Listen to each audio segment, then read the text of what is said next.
Hello everyone, welcome back to the channel, your space for taking control of your money, your time and your future. Here we share practical tips, realistic strategies and foster a community that cheers you on. So make sure to hit the subscribe button and smash the bell icon next to it to receive notifications.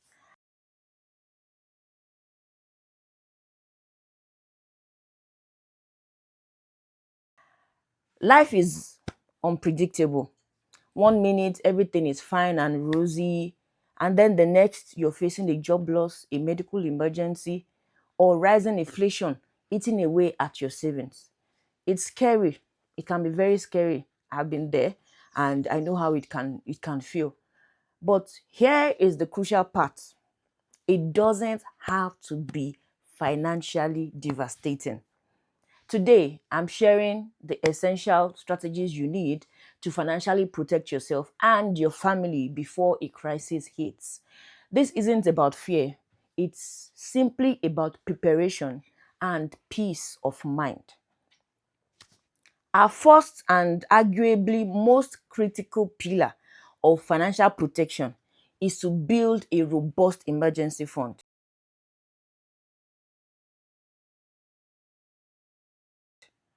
This is something that you cannot ignore. It is very, very crucial in protecting yourself for any financial crisis that may come on later. Your emergency fund is your financial shield. And what is an emergency fund? It's simply 3 to 6 months of your essential living expenses saved in a separate, easily accessible, high yield savings account. Most people preach 3 to 6 months, but I advise 6 to 12 months personally. I advise 6 to 12 months. And because you can never predict when a financial crisis will end.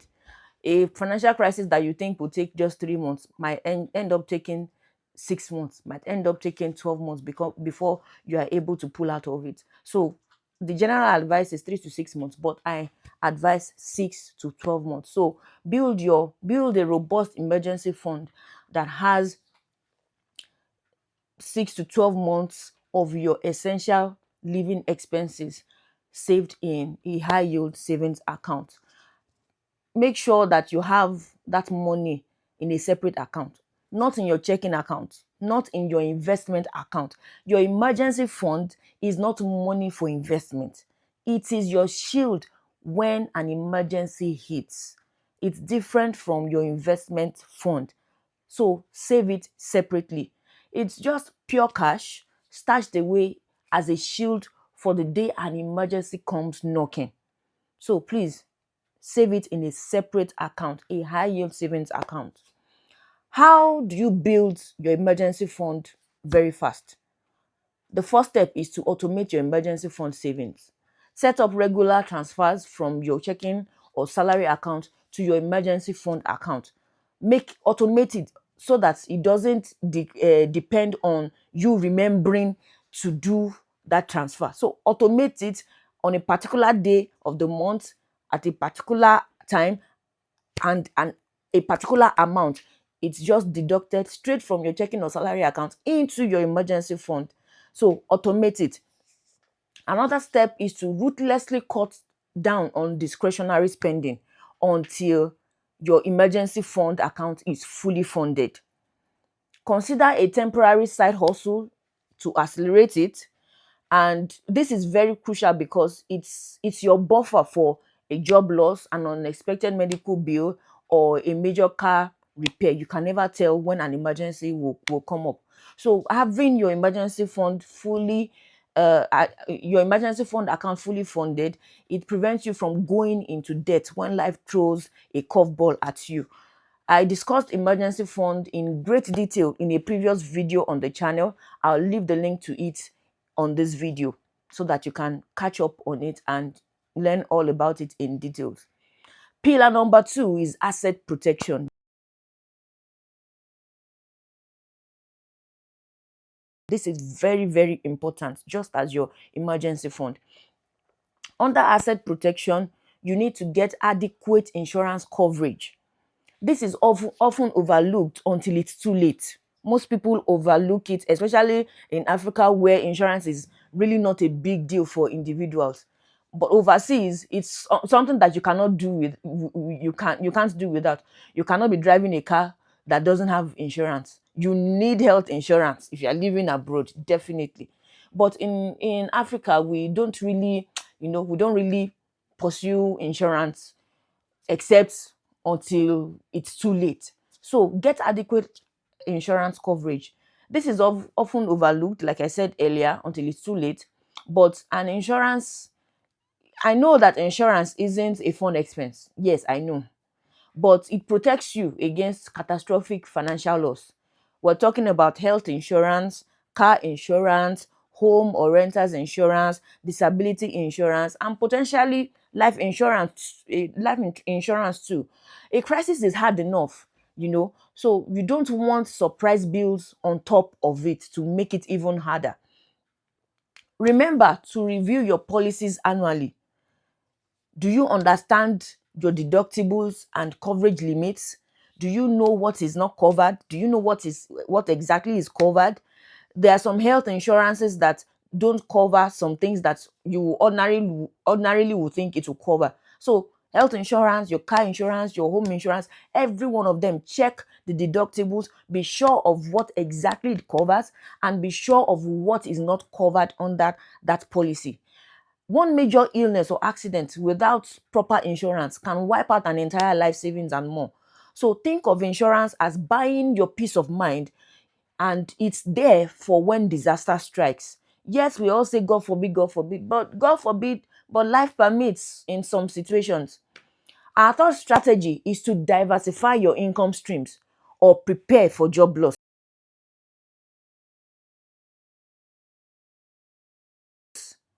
Relying on a single income source, especially in an uncertain economy, puts you at a higher risk of a financial crisis. This is about being proactive. So start a side also, or a passive income stream even before you need to. So yes, you have a job right now, you're getting paid salary, but nothing stops you from having a side hustle. It's better to have that side hustle running while you have your job than trying to start a side hustle when you have lost that job. So think of what side hustle you can start. Any passive income stream at all will be very good for you to start immediately. It doesn't have to replace your job completely. Yes, it doesn't have to replace your job.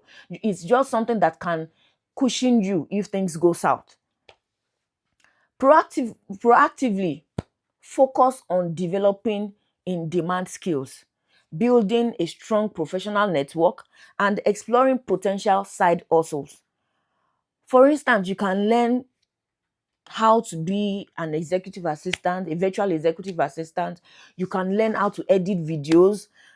I'm still looking for someone that can edit my videos to meet a standard that I have in mind. And I'm yet to find someone who can do that perfectly at, of course, at a price that is not cutthroat. So these skills, they will come in handy. Video editing, social media accounts, moderation, content creation. There are so many AI. In fact, I have seen some IG accounts that make money on just selling AI prompts for achieving some results. That is what they do, and they are earning their money steadily. So it doesn't have to be something that is so big that it will distract you from your job. So learn and develop in demand skills, so that if a job loss occurs, you are ready. You may not have all your expenses completely covered, but something that can buffer your needs for that time being after a job loss. Update your resume regularly. Leverage your professional network immediately. Understand your severance package, especially when you experience a job loss, and know how to apply for unemployment benefits, especially if it applies in your location. This doesn't apply in all countries. So if you're living in a country where unemployment benefits applies, you can seek more knowledge on how this can be of help to you.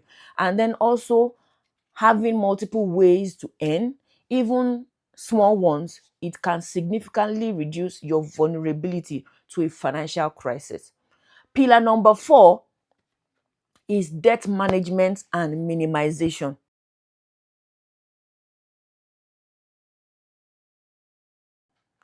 When a crisis hits, debt becomes an incredibly heavy burden, especially high interest debt.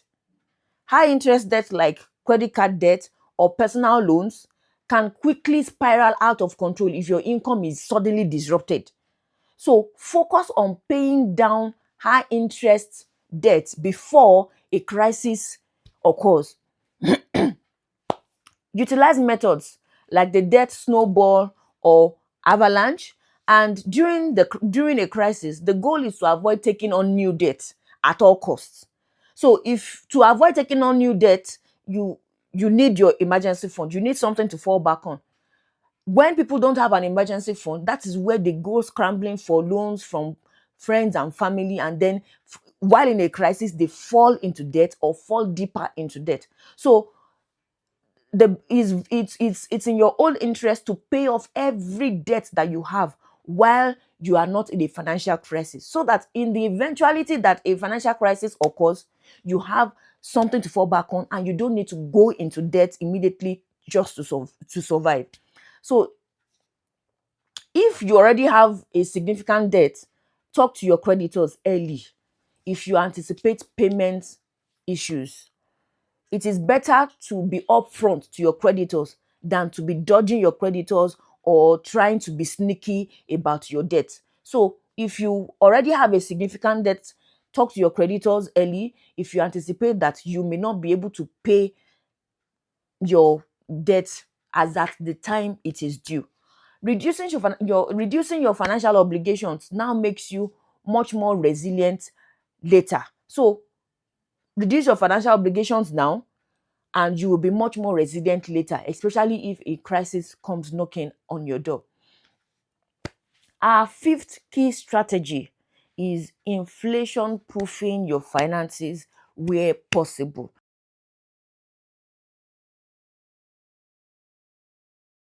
This is very important. Inflation erodes your purchasing power. It erodes the purchasing power of your savings and fixed income. So while you can't control the economy, right? You have no control over the economy. So several things can affect the economy, government policies and all that. These are things that are outside of your control. So while you can't control the economy, you can take steps to mitigate its impact on your finances. And that is the best way to deal with it. Consider investing in inflation hedging assets like real estate and certain commodities like gold or inflation protected securities. In fact, let me tell you a secret. There are ETFs that focus on gold. Yes, gold is an inflation proof asset. Yes, you can buy gold inflation. You can buy gold ETFs. Gold, the price is usually going higher and higher. So instead of buying gold that you keep at home and then one security incident will rob you of all your gold, just invest in gold ETFs. Do your due diligence, please. Find out, make your inquiries before you make any investment. So these gold ETFs, they trade on stock exchanges like regular stocks and are an easy, liquid, and cost-effective way to invest in gold. So investing in inflation-proof assets like real estate, uh, gold, gold ETFs, and other inflation-secured investments will be of help to you. Do your research and thank me later. Instead of buying physical gold, if you're not so sure of how to protect it from a robbery incident, invest in a gold ETF. And most importantly, focus on increasing your earning potential through skills or career advancement. This is very important. That is why personal development is an important thing that you need to do constantly. Find ways of improving your skills, find ways of increasing your earning potential. It can never be too much. No knowledge is wasted. You understand? So invest in knowledge, increase your earning potential through skills and career advancement, and continuously look for ways to reduce unnecessary expenses to make your money stretch further. It's about being strategic with where you put your money and how you earn it. So please put that front and center. And finally, a crucial but often overlooked step in protecting yourself against financial crisis is to create a crisis communication plan with your family. This is very, very, very important. Financial stress during a crisis can be very intense, it can be very immense. So, having a plan in place with your loved ones can significantly reduce the anxiety and confusion. I saw a story on IG recently, a few weeks back, where a woman was seeking advice, and the situation was that she and her husband were going through a financial crisis, and her husband was insisting on them not informing the kids, while she was of the opinion that the children should be in the know of what is going on. Eventually, she was able to, press on her husband for them to inform the kids. They did, and the children understood what was going on, and they empathized with their parents, and then that helped them to, to reduce expectations from the children. You can't tell a child that has asked you to buy an iPhone for him or to buy ice cream on your way back from work. You can't tell that child, no, no, no, no, no, no, no, every time the child makes a request. But when a child understands that, daddy and mommy are not financially buoyant at the moment, but don't worry, in a few weeks' time, everything will be resolved, and anything you need, daddy and mommy can handle it within reasonable limits. If you sit them down, they can understand, they will empathize, and then everyone is on the same page. So discuss your finances openly with your family members. Establish roles if something happens to one income earner, and make sure everyone knows where important documents are stored. This include wills, insurance policies, bank account information. You see, sometimes I pity men and women who keep their financial information secret away from their spouses. Of course, I understand that there are certain situations that will warrant that, especially when you have a financially reckless spouse. Yes, I understand. Those are exceptions to the general rule. But the general rule is for you to be financially open with one another. We've heard cases of men that died and then they have millions in investments, millions in real estate, millions sitting in their accounts. But because they kept it secret from their wives, from their spouses, when the man dies, the wife and the children, they go through a lot of financial misfortunes, and it can be very, very sad. So make sure that everyone knows where important documents are stored, your wills, your insurance policies, your bank account information. It is very important. This level of preparation ensures that even if the worst happens, your family isn't left scrambling in the dark. They are not left scrambling to survive. It ensures that your family is not left to the mercy of people who are not even willing to show mercy. Please, it's very important. And please understand that financial security isn't about luck, it's about preparation. The time to plan is before you need it. So prepare now when there is no financial insecurity, rather than trying to scramble and struggle when a financial crisis actually hits you. So, which of these financial protection strategies are you focusing on first? And what's your biggest financial fear in a crisis? Share your thoughts in the comments below. And if this video gave you a sense of peace of mind and actionable steps, please give it a big like and subscribe for more essential financial guidance. Don't forget to hit that notification bell too. Thanks for watching and stay prepared.